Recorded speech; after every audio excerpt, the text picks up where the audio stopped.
As a school-aged child, I had the pleasure of my grandparents living next door.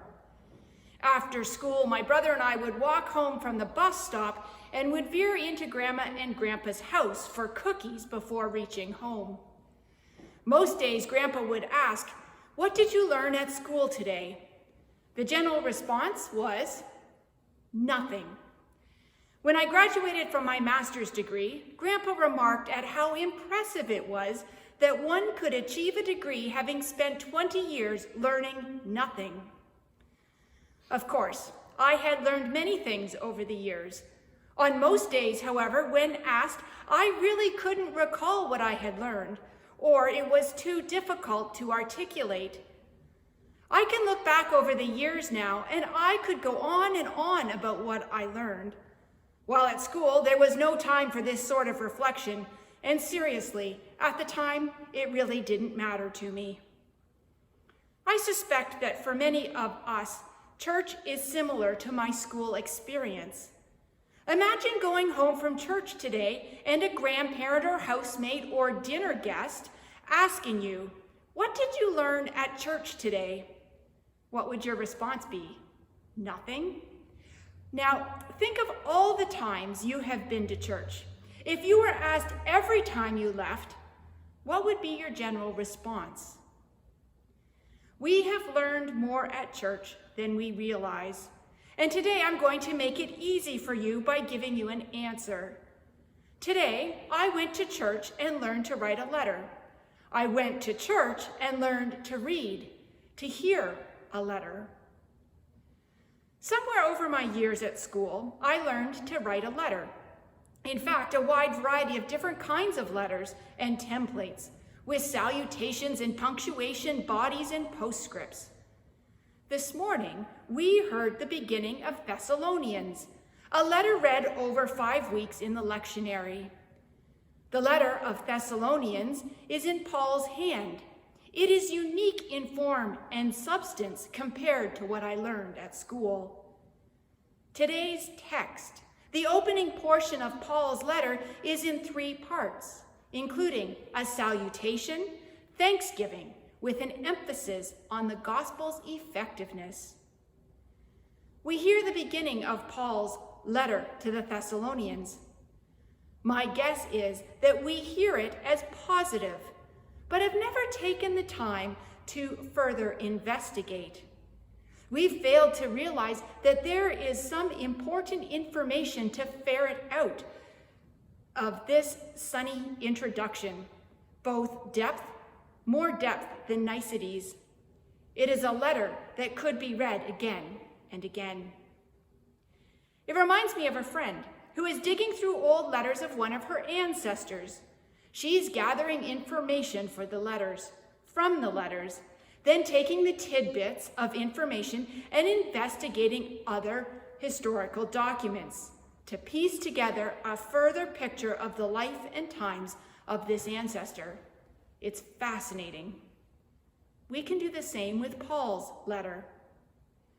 For me, it is Paul's enthusiasm. Read between the lines, and you will see the joy inspired by the Holy Spirit. That is what captures my attention. This is the oldest letter of Paul's in the Bible, written around 50 CE. This is early in Paul's ministry. Having had some difficulty at Philippi, Paul went to Thessalonica and established a congregation there. This letter was sent to one of the first communities who accepted Paul and Paul's telling of the gospel. I am sure that Paul had a special place in his heart for them, and that their actions, their faithfulness and witness to the gospel buoyed him on his adventurous and dangerous travels. The letter is an encouragement to the people to keep on keeping on by living as models of the gospel and godly living. They are to continue exemplifying faith, love, and hope for new Christian communities, particularly important in the times in which they find themselves, in an antagonistic environment with harassment common and persecution a potential reality. When I hear the letter, I hear the words, and I translate the letter to speak to our current time. What congregation would not want to welcome such words, to hear that they were a model of Christian living, showing the gospel's efficacy through faith, love, and hope? Looking at the statements in the text, we learn how to be such a Christian community. The learning points from the opening chapter of the letter are: greet one another in blessing, peace, and grace.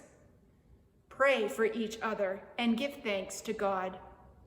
Show commitment through faith, love, and hope. Pass on the gospel to others. Others will follow and imitate the lives of faithful Jesus followers. Remember that persecution is a real possibility. Be welcoming and offer hospitality. Leave idols behind. Serve God.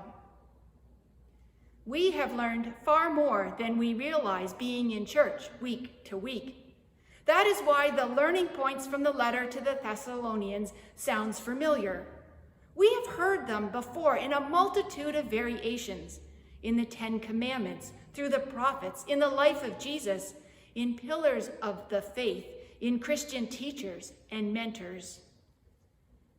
Today, I am encouraging you to go into the world with the learning points from the letter to the Thessalonians, and with the intention to be a model of the gospel's effectiveness.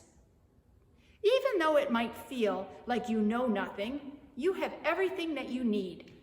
You are able to greet others with blessing, peace, and grace. You can pray for each other and give thanks to God. If you choose, your life can model faith, love, and hope. You can be welcoming and offer hospitality. You can do these things as an individual, and with joy inspired by the Holy Spirit, engage your congregation, your faith community, to exemplify the gospel, leaving idols behind and serving God. As a challenge, I invite you to write a letter. In these times of COVID, in times of trouble, uncertainty, and immense change, Christian communities could use a little love and encouragement to keep on keeping on. Consider writing a letter with other members of your faith community. Choose a recipient, perhaps a family, specific members in your congregation, the church council, your congregation as a whole, a neighboring church, another Lutheran church in your synod, perhaps your synod office or the national church office. In writing, imitate Paul's letter. Offer a pastoral blessing and greeting. Enthusiastically encourage the recipient. Note specific examples of their faithfulness, love, and hope. Give thanks for their continued commitment and effort to living the gospel. Speak of Jesus and the promises that come in trusting and following. Remind the reader of God's steadfast love and faithfulness. What did you learn in church today? Let me write a letter. I'll show you.